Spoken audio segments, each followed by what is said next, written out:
Salut à tous, la team OL, Thomas M. Show pour OL Fan TV. Très heureux de vous retrouver pour une nouvelle vidéo, les gones.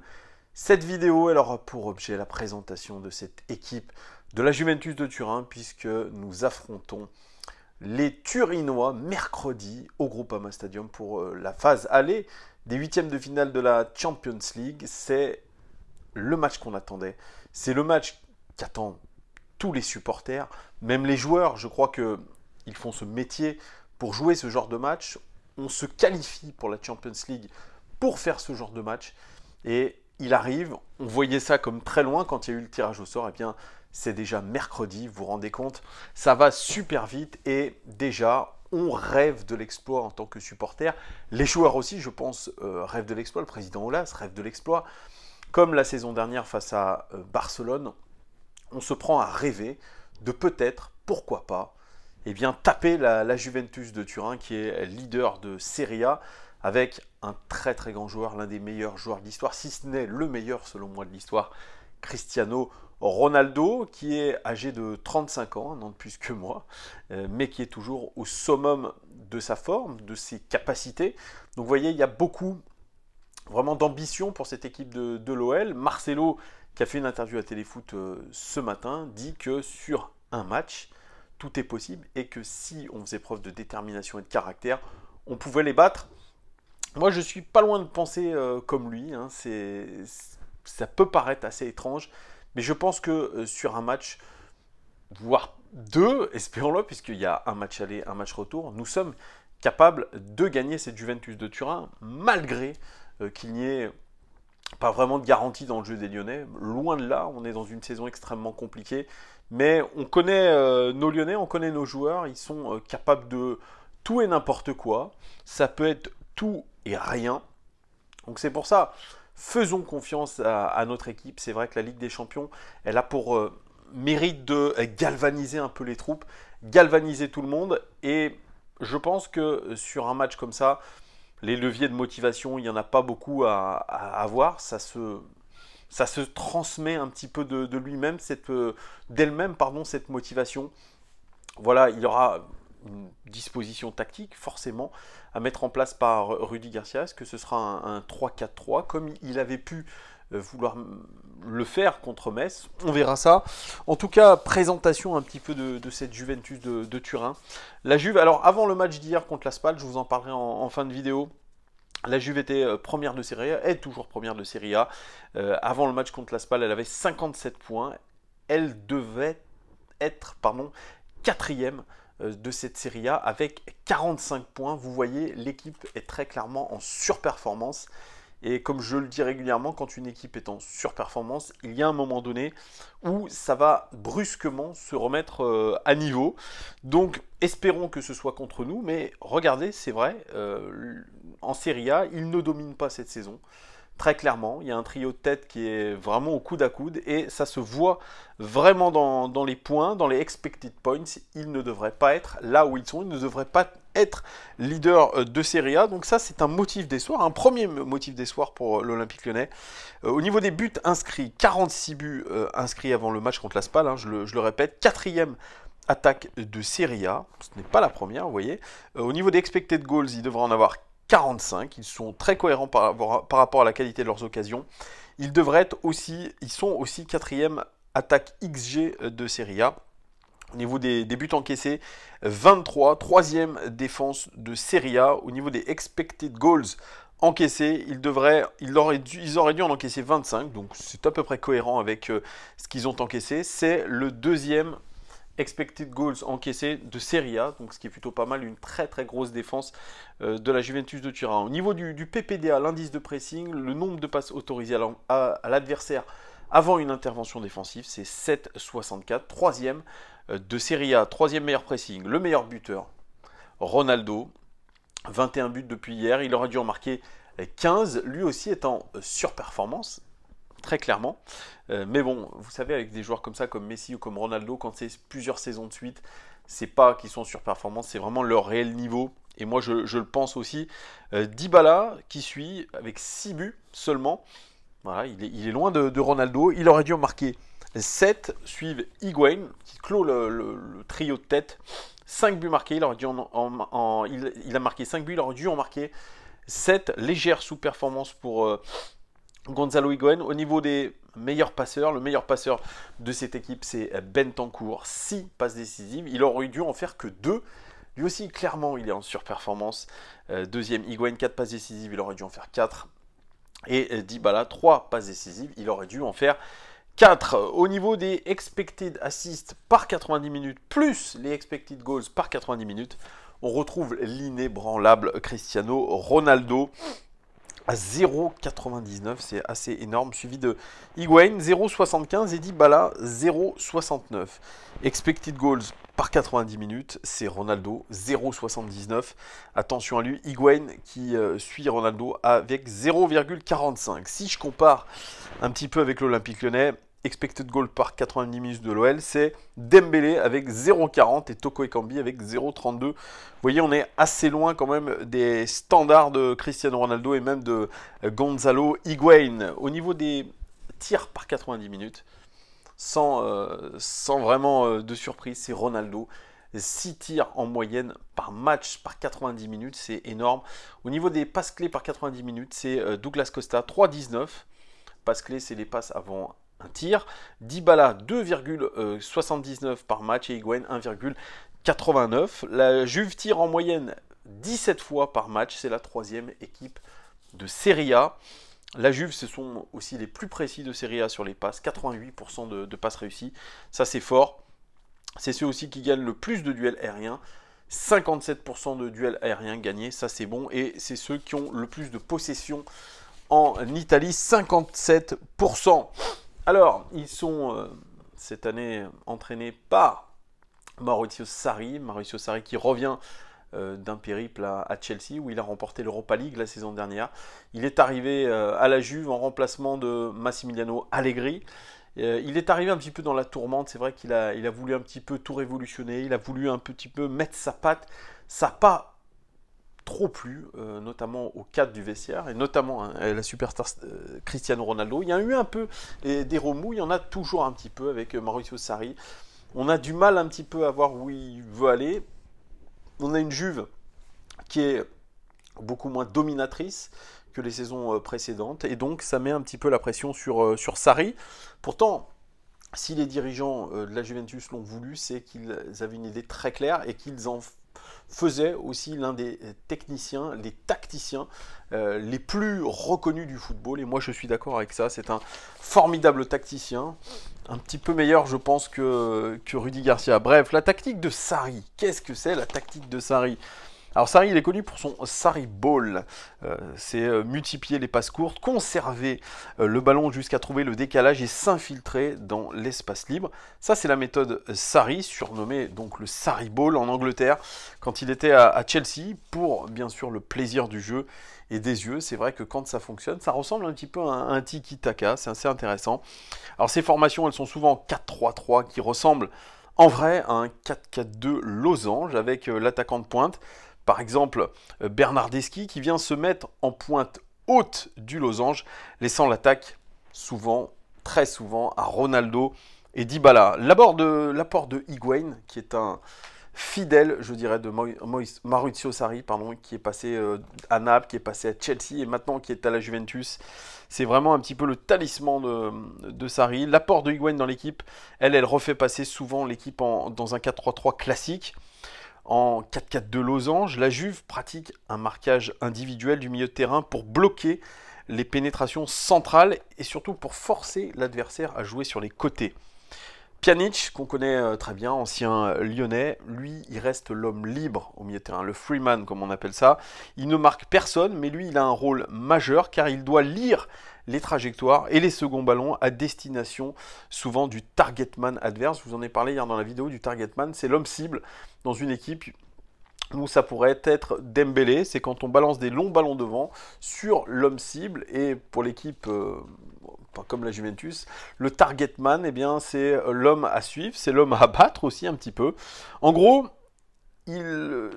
cette tactique de Sarri, c'est bloquer l'axe, forcer l'adversaire à jouer sur les côtés ou long vers l'attaquant de pointe. Cela donc force l'adversaire à créer du jeu à partir des latéraux, ce qu'on fait très souvent à l'OL. C'est-à-dire que ça libère aussi de l'espace dans leur dos, dans le dos de ces latéraux. La Juve, elle envoie ses flèches sur les côtés vers Cristiano Ronaldo ou Dybala grâce à la qualité de passe de leurs centraux. Oui, on devrait sûrement avoir une charnière centrale mercredi. Je dis sûrement, quasiment à 100%, avec Bonucci et De Ligt, et on connaît la qualité de passe d'un certain Bonucci, elle est absolument phénoménale. Sarri demande à ses défenseurs de défendre très haut, un petit peu comme Unai Emery, n'est-ce pas? Donc l'attaquant de pointe, par exemple Dembélé chez nous, peut avoir l'avantage pour dévier des ballons et lancer un attaquant en profondeur dans le dos de la défense. Ça, il faudra vraiment se le mettre dans un coin de la tête, ça peut être intéressant de voir un petit peu des actions comme ça. En 2-3 passes rapides, vous pouvez vous retrouver dans la surface de la Juve en transition rapide. Ça, c'est un vrai défi pour l'Olympique Lyonnais, c'est de faire des transitions hyper rapides vers l'avant. On sait qu'on a des difficultés à le faire, on a des difficultés à enchaîner. Pourtant, on a de la rapidité devant. On a des Maxwell Cornet qui va assez vite, on a un Martin Terrier qui va très vite, on a un Toko Ekambi qui va aussi très vite. Donc c'est pour ça, on a cette qualité-là, il va falloir un petit peu l'utiliser. Mais est-ce qu'on y arrivera sur un match déjà? C'est tout le défi de l'Olympique lyonnais. Alors, par contre, il faut que le targetman gagne un maximum de duels aériens. Donc Dembélé doit gagner absolument ses duels aériens. Et on sait que récemment, il ne les a pas vraiment tous gagnés, ces duels aériens. Ça peut être sa force, mais ce ne l'est pas complètement. C'est dommage parce qu'il a beaucoup de puissance, mais il n'est pas très très grand non plus, Moussa Dembélé. Alors, est-ce qu'on peut donner ce rôle de targetman à Toko Ekambi? Ça peut être aussi intéressant. Mais dans ce rôle-là, moi, je vois quand même plutôt Moussa Dembélé qui va avoir vraiment fort à faire face à la défense centrale de la Juve. Alors, le rôle du targetman, c'est d'excentrer, par exemple, un De Ligt et de laisser Bonucci en 1 contre 1 avec un autre attaquant comme Toko Ekambi. Ça va être intéressant de voir si Dembélé vraiment peut arriver à excentrer Bonucci ou De Ligt. Et puis comme je vous ai dit, ce qui permet ensuite de laisser un autre attaquant, Toko Ekambi par exemple, ou Martin Terrier, en 1 contre 1 contre l'autre défenseur central. Ça aussi à retenir, c'est important. C'est ce que fait très bien Cristiano Ronaldo, lui, en attirant certains défenseurs hors de position pour défendre sur lui et ainsi libérer l'espace pour Dybala. Il l'a encore fait hier, les gones. Alors je vais vous donner un petit peu des points clés qu'il y a eu dans certains matchs de la Juventus. Alors j'ai choisi le Milan AC, la Fiorentina et Naples, et je vous parlerai en dernier lieu du match d'hier contre la Spal, contre le Milan AC, les gones. Maurizio Sarri a aligné donc une formation en 4-3-3, Gianluigi Buffon dans les cages, et il avait sa ligne de défenseurs à 4. La ligne défensive de la Juve était composée de De Sciglio, Mathis De Ligt, Leonardo Bonucci et Alex Sandro. Miralem Pjanic, lui, c'était la sentinelle du milieu à 3 avec Blaise Matuidi et Aaron Ramsey. On avait Paolo Dybala, Ronaldo et Cuadrado qui forment l'attaque à 3. Alors Milan dans ce match a attaqué très fort en tirant de loin et surtout en prenant la possession. Cuadrado, lui, il reculait dans le milieu de terrain 3 dans la phase défensive. Lui et Matuidi s'occupaient des arrières latéraux de Milan. La Juventus a gardé sa forme très compacte tout en encourageant les balles longues ou les ballons sur les ailes pour leurs adversaires, comme je vous l'ai raconté précédemment. Milan a d'ailleurs utilisé les ailes, notamment l'aile gauche, ça il faudra le retenir, l'aile gauche avec leurs latéraux ailiers qui ont donné pas mal le tournis à Cuadrado et De Sciglio. Et Hernandez qui est en feu en ce moment avec le Milan. Hernandez qui est latéral gauche, il a attaqué son côté pour aller jusque dans la surface de la Juventus en profitant des largesses données par Cuadrado. Ça, on pourra aussi s'en inspirer. Ante Rebic, lui, prenait le demi-espace, qui est cette zone qui n'est pas souvent aussi bien défendue que le centre.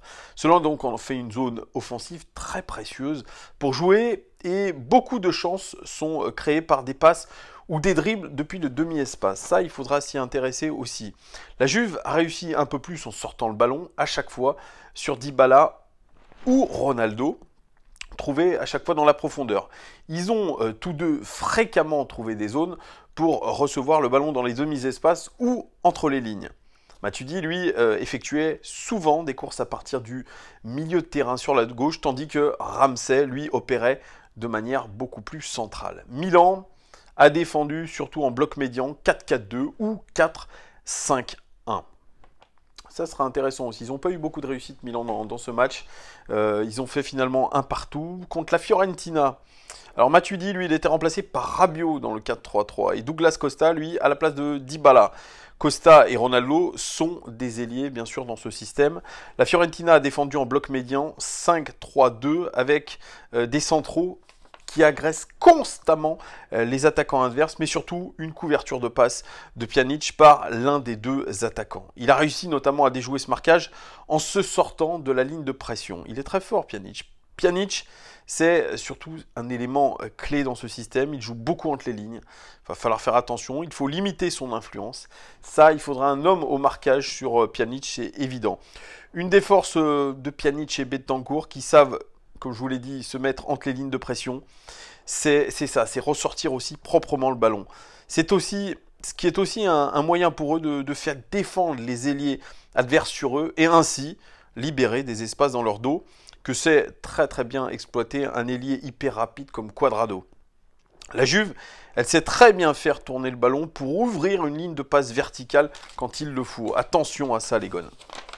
Un exemple de comment la Juve déjoue le pressing, Douglas Costa prend la profondeur devant le latéral adverse, ce dernier le suit au marquage, cela donc libère l'espace pour Bentancur, l'ailier adverse sort alors sur Cuadrado qui rend immédiatement Pjanic disponible pour distribuer le jeu. Voilà, à chaque fois vous avez un jeu de fausses pistes et la Juve sait très bien faire. Pour faire déjouer l'adversaire, la Juve force constamment l'adversaire à jouer long, c'est encore le cas dans ce match-là. La possession de la Juve dépend toujours de Dybala pour créer des surnombres et combiner dans des espaces restreints. Grâce à cela, la Juve peut ensuite se déplacer devant et à l'intérieur de la surface de réparation avec plus d'intensité. Ouais. C'est intéressant, hein. Ils ont toujours un peu ce même genre de schéma qui revient et il faudra être très attentif. Alors, je vous donne un avant-dernier exemple, c'est le match contre Naples.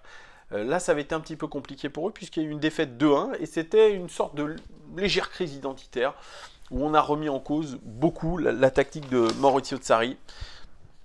Sarri, lui, a retrouvé dans ce match-là sa forme diamant 4-4-2 avec Paolo Dybala derrière Cristiano Ronaldo et Gonzalo Higuaín. Sans le ballon, le Napoli, eux, se repliait dans un bloc bas en 4-5-1 avec des lignes très étroites dans le but d'empêcher la Juventus de développer son jeu combiné dans les zones centrales. Ça, c'est intéressant aussi. Fermer l'axe. Il va bien falloir fermer cet axe.